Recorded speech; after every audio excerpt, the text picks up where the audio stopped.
The Golem Lord himself is an absolute pushover. He's got a chain lightning that you need to interrupt, and you should be able to take him down rather quickly. But then he's going to go and possess all of the nearby golems, and that's when the real fight starts. Each of the golems essentially has two abilities, a standard one, as well as one that will go off whenever they hit 100 energy.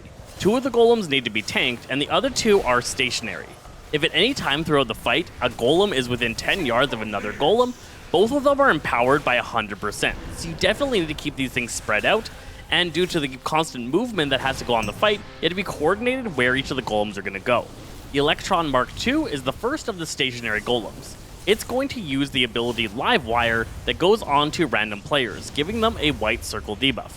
It'll deal damage to any targets within the circle, and then when it's dispelled, it's going to do a burst of damage to anybody still within its range. You want the players to get this debuff to move away from everybody else and then get dispelled quickly.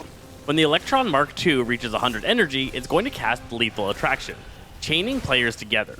The players that get tethered together need to quickly run together and get within 5 yards of each other before the debuff expires. Failing to do so is going to cause 5.6 million damage to each of the players that are tethered. The other stationary golem is the Toxitron. It's going to be up on the upper platform near where you come into the room. Throughout the fight, it's going to send out chemical bombs that are going to be green swirls around the room. After a delay, it's going to deal damage to anybody within the swirl and then drop a green pool on the ground. Players need to be watching these chemical pools and staying away from them. You want to get a decent ways away from them so that you can deal with them with other mechanics. When it reaches 100 energy, it's going to cast Poison Mist, which is a massive AoE damage effect on the entire group. Everybody wants to get near healers and make sure to be able to heal through this effect. And then everybody that would get blasted by it is going to get Poison Soaked, a debuff that's going to deal constant damage over time. Both this Poison Soaked debuff and the chemical pools on the ground can be burned away by the Magmatron's Flamethrower. Magmatron is the first tanked mob, and occasionally it will do a channeled flamethrower attack. It can be moved while channeling this effect, and every second that you're in it, you're going to get a stacking fire debuff.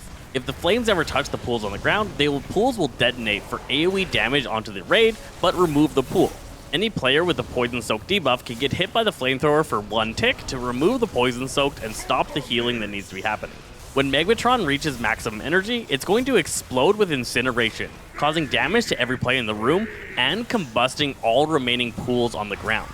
You definitely want to be able to clean up all of the pools with flamethrowers before the incineration goes off, so the healers can manage the one single burst of damage during flamethrower moments when everybody's relatively safe, rather than dealing with all of them combusting at the same time.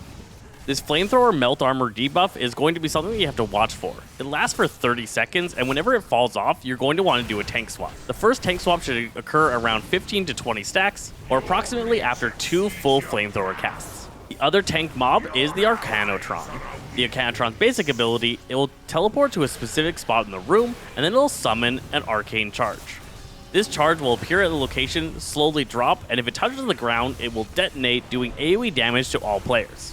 To stop this from happening, the player can stand within its soak radius. They'll receive a debuff when it would hit the ground, and it will bounce back up in the air and begin dropping at a new location. But this time, it'll drop a little bit faster.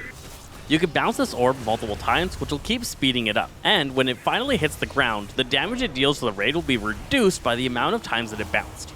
You definitely don't want to get too many stacks of the debuff that it gives out, so you should only try to bounce it 3 or 4 times and then let it hit the ground.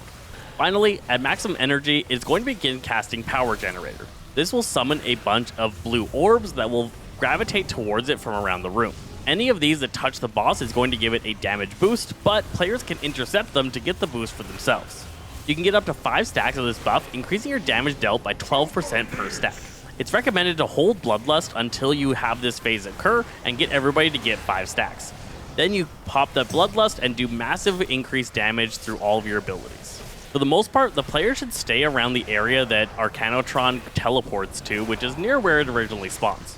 Players will need to move away whenever there's a toxic pool nearby, and the tank tanking the Arcanotron should move it around to try and avoid the pathing of the Magmatron. Tanks need to be watching the Melt Armor stacks and trading those 2 bosses whenever the stacks get too high. There is a lot going on throughout this fight, and you're going to be dealing with constant mechanics from each of the different golems.